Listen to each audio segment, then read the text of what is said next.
C'est parti depuis ce matin pour la session 2016 du baccalauréat technique. Chaque année, cette évaluation qui précède le bac général concerne 1246 candidats, parmi lesquels les arabisants répartis entre 50 salles d'examen sous le vigilant de 102 surveillants.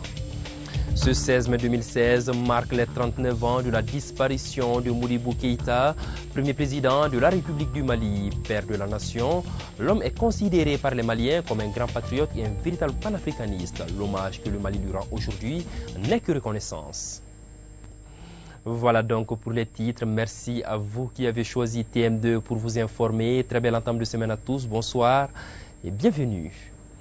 L'un des faits marquants de la cité ce lundi, je vous l'annonçais dans le sommaire, c'est le démarrage du baccalauréat technique session de mai 2016. Une évaluation qui concerne cette année 1246 candidats à Bamako, parmi lesquels les arabisants répartis entre 50 salles d'examen sous le vigilant de 102 surveillants. Ce matin, nos reporters étaient au centre d'examen où les premières épreuves ont démarré à 8 heures précises dans une atmosphère sereine. Pour maintenir cette dynamique et éviter les cas de fraude, des mesures ont été prises. Suivons le reportage de Thiamoro Konaté avec des images réalisées par Sidiki Touré. Des candidats remplissant l'entête de leur copie, d'autres prenant déjà connaissance avec la première épreuve. Tout cela sous le regard des surveillants déployés pour la circonstance. Ainsi, c'est parti pour le baccalauréat technique session de mai 2016. Pour ces premières épreuves, ils sont au total 1246 candidats répartis entre 50 salles d'examen. Parmi ces candidats, il y a les arabisants qui font éducation islamique. Ensuite, il y a les autres qui sont du lycée technique, qui font des épreuves anticipées du baccalauréat technique. Les épreuves qui ont démarré à 8 heures précises sont plus ou moins abordables.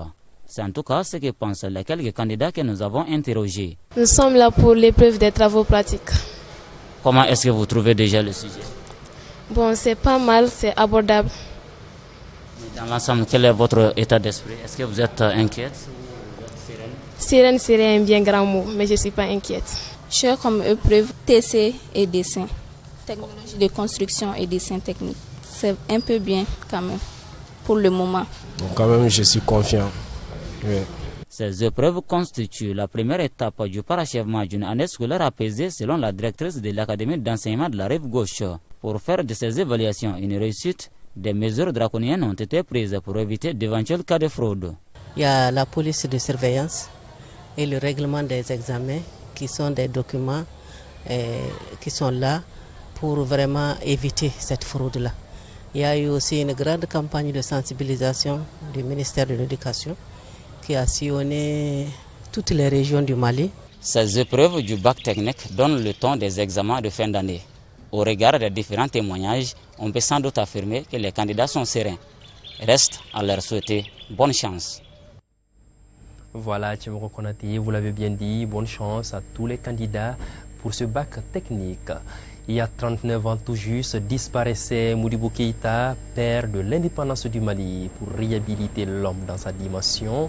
Un hommage national lui a été rendu ce lundi, date marquant le jour de son décès en 1977. Pour les citadins, c'est une initiative salutaire et elle n'est que reconnaissance vis-à-vis de cette figure emblématique qui a tout fait pour son pays. Bemba Sibi.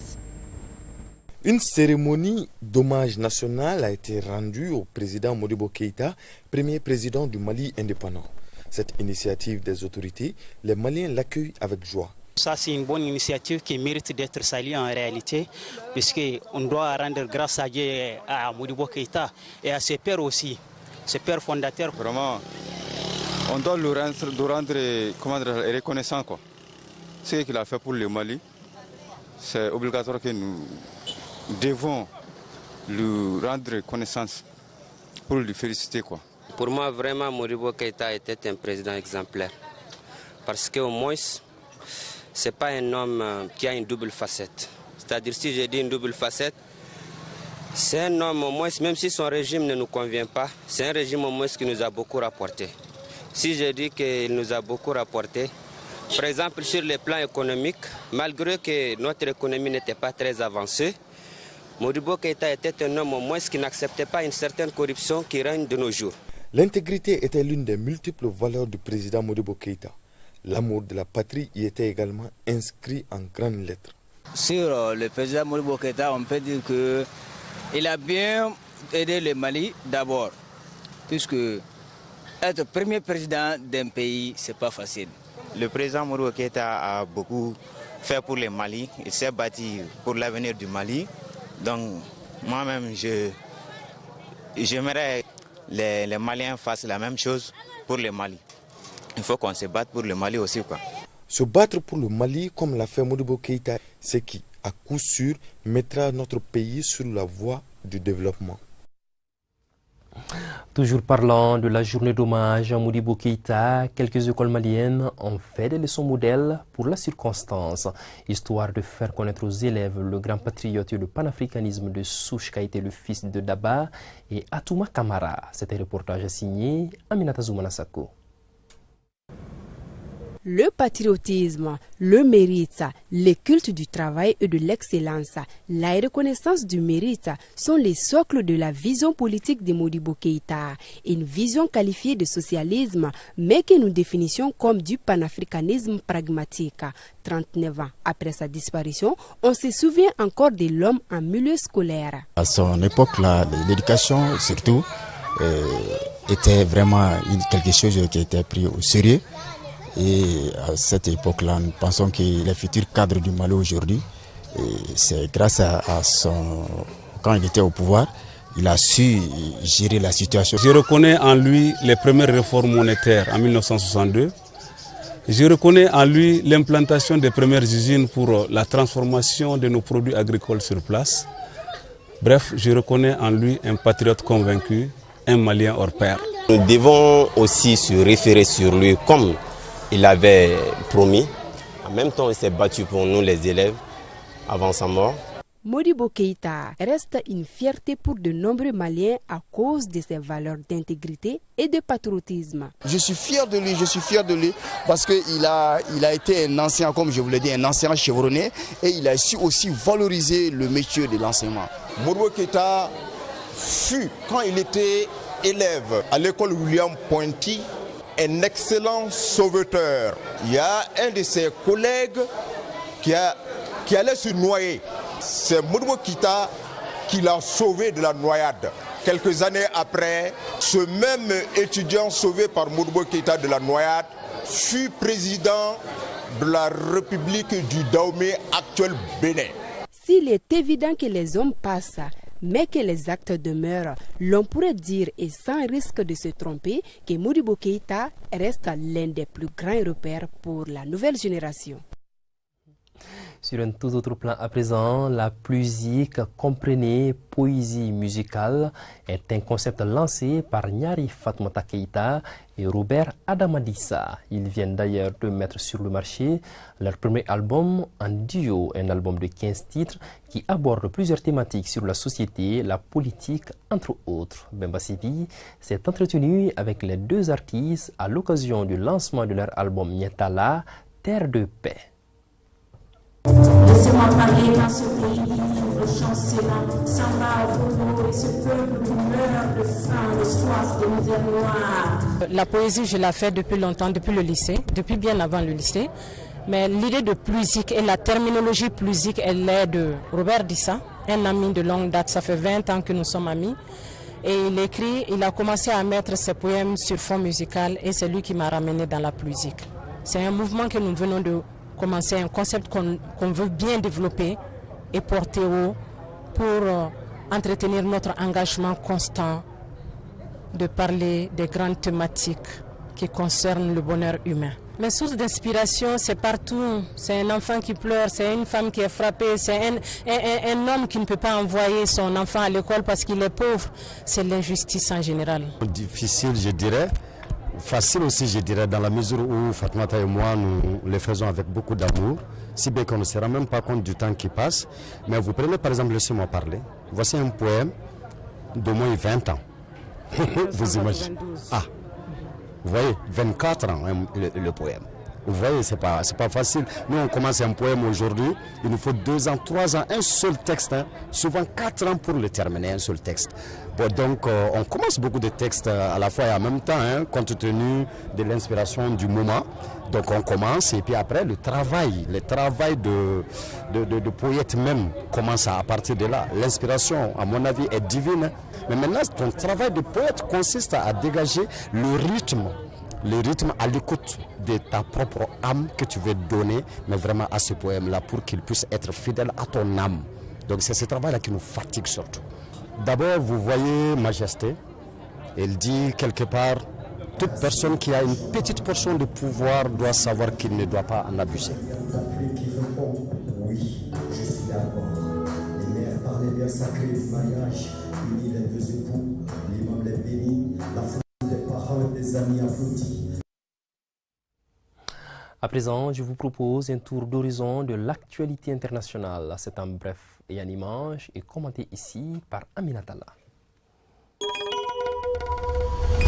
Après 5 ans d'un interminable procès, le Congolais Jean-Pierre Bemba a comparu de nouveau ce lundi devant la CPI. Cette cour doit déterminer sa peine pour les crimes perpétrés par sa milice en Centrafrique, tandis qu'un expert présentait les répercussions des viols commis par ses troupes.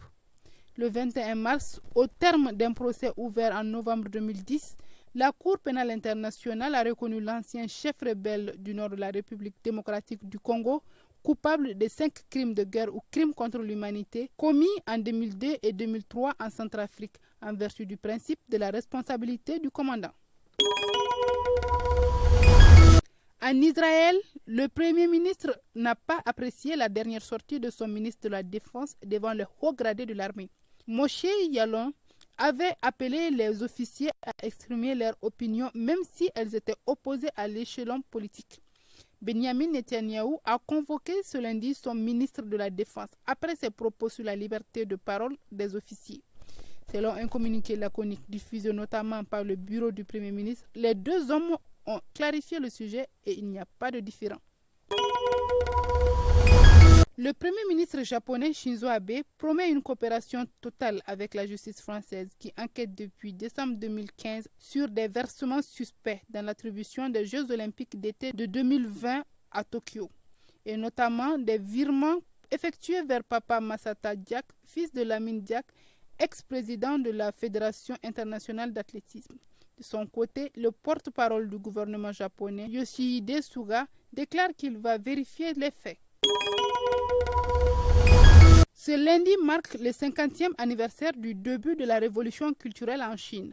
Le 16 mai 1966, le Parti communiste chinois avait publié un document faisant état d'un présumé complot visant à établir une dictature de la bourgeoisie. Cet acte était l'élément déclencheur de la révolution. Une campagne nationale de violence a vu les gardes rouges persécuter et tuer des intellectuels, des enseignants et toute personne considérée comme opposant aux autorités d'alors. Cette révolution culturelle a duré 10 ans et a fait plus d'1 million de morts. Et enfin, le Parti des travailleurs a appelé lundi à la poursuite des manifestations contre le gouvernement du président par intérim Michel Temer, qui a succédé jeudi à la présidente de gauche Dilma Rousseff. Cette dernière a été écartée du pouvoir par le Sénat. Le président du Parti des travailleurs, Rui Falcao, a écrit sur les réseaux sociaux que la réaction populaire du coup d'État continue et les manifestations de protestation et de dénonciation doivent se poursuivre. Il a ajouté que l'opposition ferme et consistante doit se combiner à une pression pour convaincre les sénateurs de ne pas valider une destitution sans base légale. Et puis du sport, pour terminer cette édition, le sélectionneur national des Aigles du Mali, Alain Giresse, a publié ce matin la liste des 23 joueurs retenus pour la rencontre au Soudan du Sud Mali, comptant pour la 5e et avant-dernière journée des éliminatoires de la CAN Gabon 2017 prévue le 4 juin prochain. C'était au cours d'une conférence de presse au siège de la Fédération malienne de football. Si l'on note l'arrivée de nouveaux joueurs comme Moussa Doumbia de Rostov en Russie et Cheikh Keita de Virtus Entella en Italie, on constate cependant l'absence de certains cadres de l'équipe comme les frères Yatabare, Sambou et Moustapha pour raison de famille. Moulawagé, Youssouf Kone, Birama Touré et Tongo Ahmed Doumbia sont absents pour blessure. Je vous laisse à présent d'écouter Alain Giresse. C'est une période difficile, cette période du mois de juin. Fin des championnats, les possibilités de changement de club des joueurs, des blessés et suffisamment de blessés malheureusement. Donc on est dans... Voilà, il faut faire avec quand on est confronté à ça. Donc essayer de reconstituer un groupe quand même qui reste homogène, qui reste avec des joueurs toujours décidés à porter le maillot. Et puis toujours aussi le cas des binationaux qui restent toujours des joueurs, comme ils disent, en attente. Nous allons nous préparer sur Paris pour pouvoir rassembler le plus rapidement et surtout pour avoir les meilleurs accès de déplacement pour aller au Soudan du Sud, qui est une destination toujours difficile et compliquée pour s'y rendre. Nous allons introduire aussi un match amical, puisque nous avons eu des demandes et nous souhaitons aussi remettre les joueurs dans la compétition par un match amical le 27 mai contre le Nigeria. Et puis ensuite, nous descendons sur Djouba pour aller disputer ce match le 4 juin.